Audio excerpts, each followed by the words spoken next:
Oke, ini udah jalan gak ya? Oke, balik lagi ke video hari ini. Ya, sekarang gue bakal ngebahas topik yang berkaitan dengan sains lagi, seperti konten-konten gue sebelumnya, tapi dikemas dengan gaya yang lebih berbeda dan mungkin gue bakal sedikit ngerem sih. Iya, gue bakal sedikit ngerem hari ini. Mungkin di antara kalian ada yang gak suka gue agak sedikit savage di sini. Tapi ya mau gimana lagi, gue sebenarnya lagi kesel sih sebenarnya. Ini gue lagi kesel sumpah, karena ada suatu problem di medsos dan gue bingung mau ngelampiasinnya lewat apa, dan akhirnya gue lampiasin lewat konten ya mungkin bakal jadi rant yang jelek banget ini. Gue bakal keluarin kata-kata harsh, kayaknya bakal keluarin kata-kata kasar, jadi pastikan lo mendengar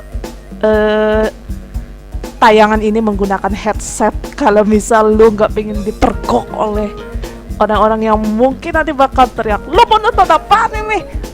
Ya udahlah, langsung aja ya. Daripada nunggu-nunggu, kita akan bahas langsung mengenai topik hari ini. Yuk kita simak. Oke, hari ini gue bakal bahas penggolongan obat yang beredar di Indonesia. Nah, ketika kalian beli obat, mungkin kalian akan ketemu dengan simbol-simbol yang ada di gambar ini. Simbol-simbol yang bentuknya seperti bintang, serpihan salju, pucuk pohon, atau lingkaran-lingkaran aneh-aneh kayak gini yang sering ada di kemasan obat, mungkin nggak asing bagi lo. Terutama buat lo yang sering bolak-balik rumah sakit atau sering bolak-balik apotek buat beli obat atau suplemen, mungkin lo nggak bakal asing. You are so familiar with this. So I will describe it in a simple way because this is a general information for all of you, biar nanti nggak ada miskonsepsi mengenai obat-obatan yang beredar di pasaran. Dan ini gue bicara dari sudut pandang gue sebagai orang yang pernah belajar mengenai kimia obat juga. Jadinya ya gue bisa mempertanggungjawabkan apa yang gue ucapkan. Tapi kalau misal ada yang salah, mohon koreksi gue ya, karena gue sebenarnya bukan anak farmasi, gue sarjana kimia. Jadi ya gue nanti bakal bicara dari sudut pandang gue sebagai orang yang belajar kimia, sekaligus juga belajar kimia obat dan regulasi obat-obatan itu tuh kayak gimana sih di Indonesia. Dan di sini obat-obatan yang bakal gue sebutkan akan dimulai dari obat yang sifatnya herbal dulu, baru nanti ke obat konvensional atau obat kimiawi atau obat sintetik. Yuk kita mulai. Pertama dari logo ini. Kalau kalian menemukan logo lingkaran warna putih dengan gambar pucuk dan pinggiran warna hijau, itu artinya obat tersebut atau sediaan herbal ini adalah jamu. Nah, suatu bahan, suatu sediaan bisa dikatakan jamu apabila dia sediaannya ini herbal dan dia diolah melalui cara yang lebih simpel, yang sederhana, yang kira-kira bisa diterapkan untuk industri skala UKM, tapi dia juga bisa dijamin keamanannya. Dalam artian, meskipun lu memproduksi jamu, lu nggak bisa memproduksi itu asal-asalan, jadi tetap ada protokolnya. Bedanya yang membedakan antara jamu dengan herbal-herbal lain adalah jamu ini dia belum melalui tahap uji praklinik ataupun uji klinik, sehingga dalam regulasinya dia itu nggak boleh menampilkan klaim medis atau klaim terapeutik yang secara eksplisit. Misal jamu anti hipertensi, jamu untuk obat penyakit jantung, itu tuh nggak boleh. Itu tuh benar-benar totally nggak boleh ya. Jadi jamu itu kalau misal ingin ditulis, paling tulisannya kayak gini: jamu ini diklaim dapat misal meredakan gejala batuk atau gejala nyeri haid atau sakit gigi, mengobati nyeri dan sebagainya. Gitu aja. Jadi jangan secara eksplisit menunjukkan therapeutic claim atau medical claim, dan itu tuh nggak boleh banget ya. karena belum ada uji klinik atau prakliniknya. Oke. Lanjut ke tingkatan selanjutnya, yaitu obat herbal terstandar. Logonya berupa lingkaran berwarna kuning dengan 3 bintang dan tepian berwarna hijau. Obat herbal terstandar ini dia adalah sediaan herbal yang tingkatannya satu tingkat di atas jamu. Karena apa yang membedakan dia dengan jamu? Yaitu dengan adanya proses yang sudah terstandarisasi dan sudah melewati uji praklinik. Uji praklinik ini maksudnya apa? Ada 2 uji praklinik, yaitu uji in vitro dan uji in vivo. Uji in vitro itu dia sediaan obatnya itu diujikan dalam suatu kultur jaringan yang nanti akan dites. Sedangkan in vivo menggunakan hewan percobaan. Gitu. Karena sudah melalui uji praklinik, dia tingkatannya lebih tinggi lagi untuk golongan obat herbal. Gitu. Dan lagi, untuk obat herbal standar ini sudah melalui standar GMP atau Good Manufacturing Process dalam pembuatannya, sehingga boleh dikatakan dia jauh lebih aman jika dibandingkan dengan jamu. Gitu. Selanjutnya ada tingkatan yang lebih tinggi lagi, yaitu fitofarmaka. Lambangnya hampir mirip dengan obat herbal terstandar, tapi ikonnya itu adalah berupa serpihan salju. Fitofarmaka ini dia kelasnya lebih tinggi lagi dan bisa disejajarkan dengan obat modern. Karena apa? Ada satu tahap paling krusial banget yang membedakan antara fitofarmaka dengan sediaan herbal lain, yaitu melalui uji klinis. Uji klinis ini dia sudah melewati 4 kali uji pada manusia sebelum diedarkan ke masyarakat. Jadi, fitofarmaka ini dia proses pembuatannya sudah melewati standar pengujian obat-obatan yang konvensional. Jadi dia bisa disejajarkan dengan obat-obat pada umumnya. Gitu. Jadi untuk fitofarmaka udah bisa dijamin dong khasiat, klaim medis, klaim terapeutiknya ini udah jelas gitu. Jadi kalau misal kalian menemukan fitofarmaka misal yang digunakan untuk memperkuat daya tahan tubuh, itu klaimnya berarti sudah terjamin dia mampu meningkatkan daya tahan tubuh gitu. Jadi kalian gak perlu ragu kalau misal kalian mengkonsumsi jenis fitofarmaka ini, karena dia memang sudah teruji. You can trust the claim because the claim is quite scientific and dia sudah melalui serangkaian metode ilmiah yang benar-benar kompleks sebelum diedarkan ke masyarakat luas. Dan dia emang benar-benar terbukti khasiatnya itu tuh nggak kaleng-kaleng gitu loh. Nah, contoh-contohnya kayak gimana sih? Oh ya, gue lupa. Kalau misal contoh-contoh yang ada di sini gue nggak mempromosikan ya, nggak mempromosikan merek tertentu. Ini gue murni hasil dari googling dan foto-foto sendiri dari stok obat yang tersedia di rumah. Gue belum sempat ke apotek lagi karena bingung nentuin waktunya kayak gimana. Gue nggak punya cukup waktu untuk sekedar pergi ke apotek buat stok obat, karena stok obat gue sebenarnya masih banyak sih. Jadi gue ngambil obat yang sebenarnya masih ada di kotak obat gue aja sih. Nah, di sini ada contoh obat-obatan herbal yang mewakili dari kategori obat herbal terstandar, jamu, dan fitofarmaka. Gue udah menandai dengan lingkaran tanda-tanda yang menunjukkan bahwa itu obat herbal terstandar, jamu, maupun fitofarmaka. Bisa dilihat sendiri kan? Nah, itu contoh-contoh yang bisa gue kasih. Dan ini bisa kalian temukan secara gampang di apotek-apotek terdekat. Kalau di online shop sih bisa, lebih gampang lagi malah. Apalagi ini herbal. Kalau herbal, otomatis lebih banyak orang yang tertarik kan dengan ini.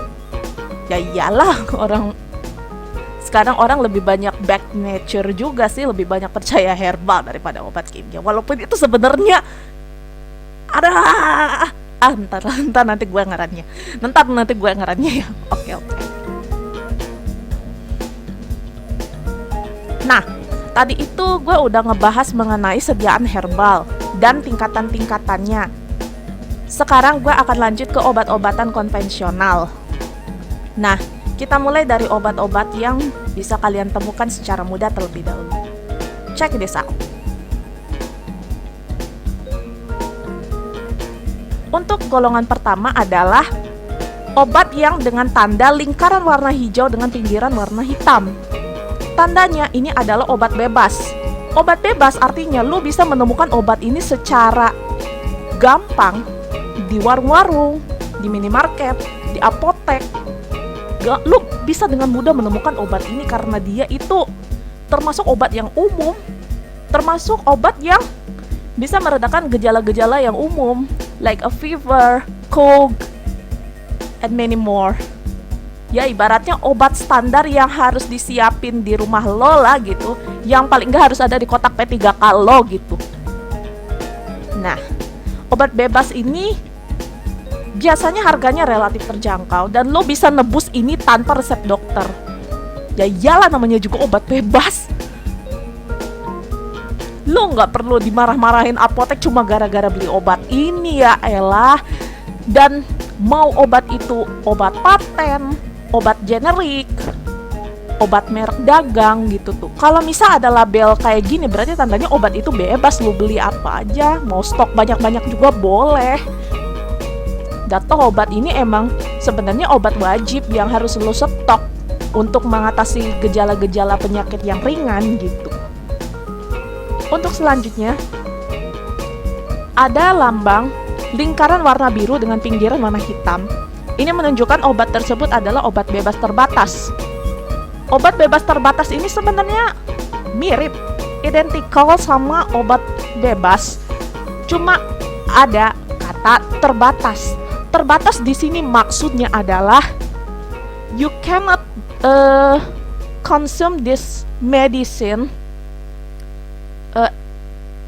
Ibaratnya sebebas dengan obat bebas tadi, lu nggak bisa sebebas obat bebas dalam konsumsi obat jenis ini, karena ada aturan-aturan atau peringatan tertentu yang harus lu patuhi sebelum minum obat ini. Gimana sih peringatannya? Kayak gini nih. Jadi, kalau misal dalam obat dengan logo warna biru tadi suka ada tambahan informasi mengenai peringatan khusus dalam mengkonsumsi obat ini. Istilahnya warning sign gitu. Dan di sini ada 6. Ada 6 warning sign untuk jenis obat-obatan bebas terbatas yang harus dikonsumsi dan harus dipatuhi. Misal, untuk peringatan nomor 1, awas obat keras, bacalah aturan pemakaiannya. Atau yang nomor 6, awas obat keras, obat wasir, jangan ditelan. Itu. Untuk yang peringatan nomor 1 mungkin itu untuk obat yang lebih umum, terutama untuk obat yang sifatnya ditelan, kayak obat influenza, obat batuk, obat migrain gitu. Untuk peringatan nomor 2, awas obat keras hanya untuk kumur, jangan ditelan. Berarti ini udah jelas tujuannya itu adalah untuk obat kumur. Peringatan nomor 3, awas obat keras hanya untuk bagian luar dari badan. Berarti dia obatnya yang sifatnya topikal atau dia obat yang hanya bisa digunakan di luar tubuh gitu. Kayak salep, obat tetes mata gitu. Peringatan nomor 4, awas obat keras hanya untuk dibakar. Berarti tandanya obat ini untuk dihirup asapnya, kayak rokok. Kan suka ada tuh rokok-rokok herbal gitu tuh, yang kayak modelan rokok-rokok herbal atau vape gitu tuh. Dia itu dihirup asapnya gitu. Untuk peringatan nomor 5, awas obat keras tidak boleh ditelan. Dan peringatan nomor 6, awas obat keras, obat wasir jangan ditelan. Dua-duanya sama, dia tidak boleh dimasukkan di dalam mulut. Berarti dia harus dimasukkan ke lubang tubuh yang lain. Bisa aja obatnya itu berupa obat yang dimasukkan ke dalam anus atau vagina untuk perempuan. Namanya apa sih yang nama kerennya tuh? Oh iya, suppository drug gitu. Kan ada tuh obat yang kalau misal orang kesulitan nelan obat itu kan kadang suka dimasukkan ke anus atau dimasukkan ke vagina gitu tuh. Itu tuh nggak aneh. Untuk obat tertentu emang ada yang kayak gini. Misal obat yang untuk mengatasi masalah infeksi yang ada di bagian organ reproduksi gitu tuh. Itu tuh cara penggunaannya kayak gitu. Biasanya ada peringatan nomor 5. Untuk obat wasir pakainya peringatan nomor 6. Kayak gitu. Lanjut. Nah, kalau kalian ketemu obat dengan lambang lingkaran ada huruf K dan pinggiran warna hitam, ini artinya obat keras. Kalau lu sering bolak-balik rumah sakit dan lu nebus obat tiap bulan, biasanya obat yang diresepkan dokter rata-rata memiliki lambang kayak gini. Artinya apa? Obat ini hanya bisa diresepkan oleh dokter, dan ketika lu mau menebus obat ini, lu harus menyertakan resep dokter. Fotokopian juga boleh kok kalau obat keras kayak gini. Dan untuk obat keras ini juga nggak cuma mencakup obat-obatan yang biasa-biasa kayak misal obat untuk penyakit jantung, obat untuk diabetes, obat untuk pasca kemoterapi. Ada juga obat-obatan golongan obat-obatan psikiatri dan psikotropika juga masuk dalam golongan obat keras ini. Gitu. Penggunaannya harus hati-hati karena salah sedikit it will kill you. Dia potensi membunuhnya itu tinggi banget, apalagi kalau misal lagi overdosis gitu. Makanya penggunaannya harus hati-hati dan diawasi oleh dokter. Lu nggak bisa konsumsi obat ini sembarangan. Sekali misal lu nebus obat ini di apotek tanpa dilengkapi dengan resep dokter, udah pasti lu bakal kena marah apoteker. Serius. Gitu. Kayak misal, dulu gue sakit gigi hebat banget gitu. Terus bibi gue nyuruh beli mefenamic acid. Itu tuh ada labelnya obat keras. Gue langsung ya elah, gue gak bakal bisa nebus obat itu kali. Gue gak bakal bisa nebus obat itu karena itu emang ada labelnya obat keras gitu. Gue gak bakal bisa nebus obat itu tanpa resep dokter. Jadi gue harus konsultasi ke dokter gigi biar nanti gue bisa dapat obat itu gitu loh. Tapi ada lagi obat yang regulasinya lebih ketat dan dia potensinya lebih berbahaya daripada obat golongan ini, yaitu jejeng. Kalau lo menemukan gambar lingkaran putih dengan tanda palang dan pinggiran warna merah, itu artinya obat tersebut golongan narkotika. Yes, Indonesia mengatur regulasi narkotika juga untuk keperluan terapi. Kalau misal lu belajar mengenai golongan-golongan narkotika di pelajaran IPA kelas, gak tahu gue di materi SMP atau SMA ya yang kayak gini tuh. Mungkin lu bakal ketemu yang kayak gini, penggolongan narkotika berdasarkan undang-undang nomor berapa gitu tuh, gue udah lupa. Gue nggak terlalu mikirin masalah undang-undang sih, karena undang-undang itu biasanya bakal selalu dapat direvisi gitu loh. Dan yang gue tahu nih ya, penggolongan narkotika itu berdasarkan tingkat keparahannya dalam menciptakan reaksi adiksi. Itu tuh ada 3 golongan, golongan 1, golongan 2, dan golongan 3. Golongan 1 setahu gue dia nggak boleh diterapkan dalam terapi, hanya untuk tujuan ilmu pengetahuan doang gitu. Sedangkan yang bisa digunakan dalam terapi dalam jumlah yang amat terbatas itu tuh ada 1 gitu. Golongan 2 itu tuh terbatas banget, hanya bisa digunakan oleh dokter dan gak dijual bebas. Di apotek pun gak ada gitu. Hanya di rumah sakit doang yang menyediakan obat itu. Sedangkan untuk narkotika golongan 3 ini masih bisa lu temukan di apotek. Tapi ketika lu harus menebus obat ini, lu harus menyertakan resep asli. Ingat, resep asli dari dokter dan bukan fotokopi. Gitu ya. Jadi emang regulasi obat ini benar-benar diatur banget, ketat banget, karena potensinya dia menyebabkan ketergantungan bagi orang yang mengkonsumsinya secara tidak sehat gitu. Gimana untuk contoh-contohnya? Nah, di sini gue akan ngasih tahu contoh-contoh obat-obatan konvensional yang berdasarkan tanda-tanda peringatan itu. Untuk obat bebas, ini gue ada contoh paracetamol yang sebenarnya udah buluk banget ini tuh karena udah kelipet-lipet ditaruh di tas gue sebagai obat cadangan. Ini masih sisa banyak nih, masih ada sisa 3 butir lagi gitu dari stoknya yang ada 4 gitu. Gue udah konsumsi 1 dan ini masih sisa 3 butir lagi. Di sini ada label obat bebas, bisa dilihat. Ini aman, kalian simpen, kalian bawa kemana-mana, ini aman. Gitu. Kalian bisa nebus obat ini di mana-mana. Di apotek dijual dengan bebas. Gitu. Udah jelas ya kalau paracetamol ini, kalau obat yang umum mah yang kayak gini mah orang udah tahu kalau ini nih obat bebas. Dan sekarang untuk obat bebas terbatas, gue di sini punya contoh obat tetes mata. Bisa kalian lihat di lingkaran yang udah gue tandain itu tuh. Dan itu ada foto dus di bagian kemasan sampingnya. Gue udah nandain label peringatannya di situ. Nah, di situ tertulis peringatan nomor 3. Awas obat keras hanya untuk bagian luar dari badan. Jelas ya? Untuk selanjutnya, ada contoh obat keras. Ini obat-obat dari psikiater gue sebenarnya. Gue dikasih obat-obatan ini dan kebetulan bungkusnya masih gue simpen untuk yang itu tuh ada Depakot ER, itu tuh gue simpen. Kebetulan waktu itu tuh gue dikasih botolnya, jadi gue simpen buat nanti kalau misal gue dapat Depakot yang dia itu nggak ada kayak kemasan aluminium foilnya itu tuh, jadi nanti bisa gue amanin di dalam botol itu. Di situ ada label obat keras, di situ bisa kelihatan. Nah, di sini untuk contoh Depakot ER ini adalah obat antikonvulsan yang gue pakai untuk terapi bipolar disorder. Dan di sini gue juga punya contoh psikotropika dari zaman jebot yang sampai sekarang masih belum habis.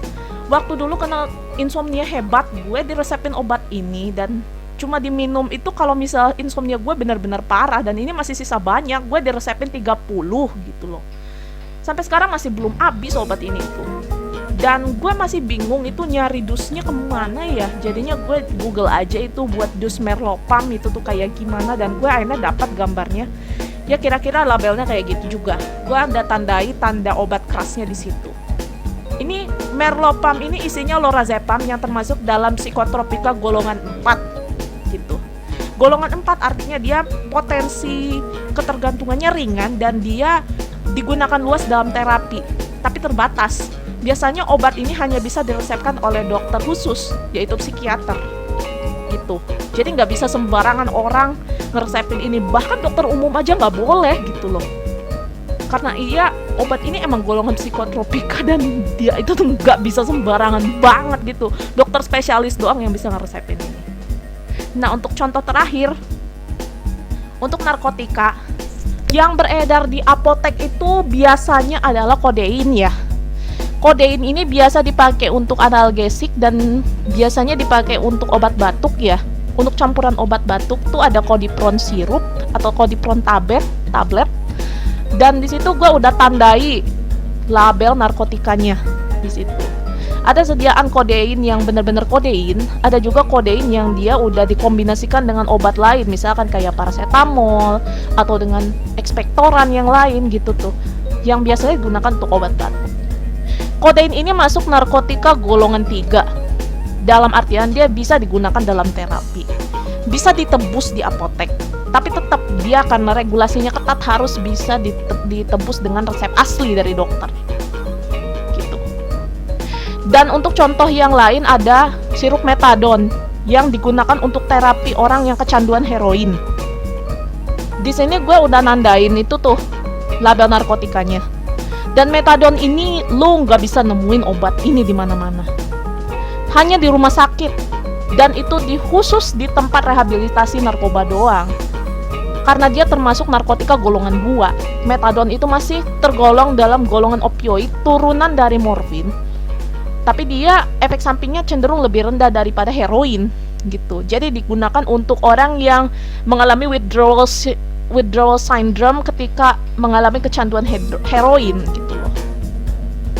Gitu. Jadi dalam masa rehabilitasi, orang-orang yang kecanduan heroin ini akan digunakan terapi metadon dalam jangka waktu tertentu yang dosisnya nanti akan dikurangi sampai dia tidak ketergantungan lagi dengan heroin.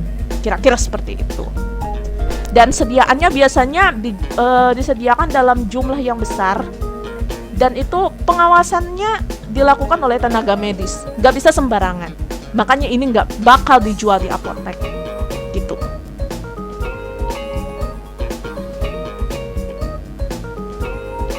Oke, mungkin itu yang bisa gue sampaikan mengenai keterangan label-label yang terdapat dalam obat. Selanjutnya gue akan sedikit ngeren ya mengenai apa yang terjadi ketika gue mengalami perdebatan di sosmed terkait obat-obatan. Jadi gini, gue itu ada masalah sama salah satu boomer yang ngeyel mengenai masalah perang antara obat herbal dengan obat kimiawi istilahnya mah gitu. Dan itu tuh dia ngait-ngaitin sama teori konspirasi Big Pharma gitu loh. I mean, Big Pharma, serius loh. Lu pasti percaya teori konspirasi kayak gitu? Gue kasih tahu nih ya, gue nggak percaya teori konspirasi kayak gitu.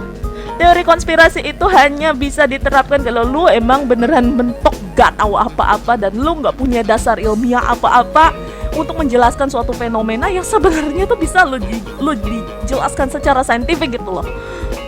I mean, alah, gue kesel banget anjir. Pokoknya nih ya, gue kasih tahu untuk orang yang masih percaya teori konspirasi terkait farmasi gitu.